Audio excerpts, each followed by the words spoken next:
80 divided by 40 gives us 2. And here we have 20 divided by 10, which equals 2. So 2 divided by 2, which equals 1. But this answer is not correct, because when we have more than one division in an expression, we have to work from left to right. So first we have to do this division, okay? And after this division, we have to do this division, not this division, okay? So first this division, then this division, and finally this division.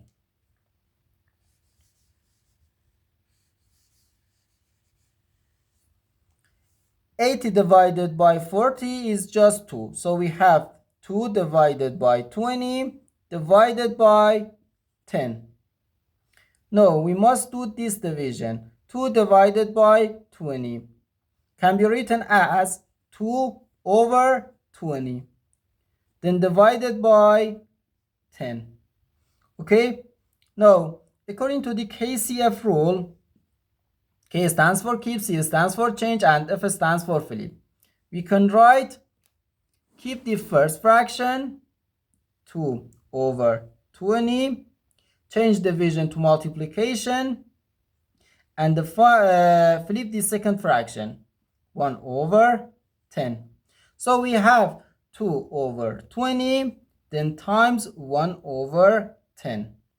We can simplify this fraction. 2 divided by 2 gives us 1, and 20 divided by 2 equals 10. So we have 1 over 10, then times 1 over 10, which equals 1 over 100, or 0.01. And this is our final answer to this problem.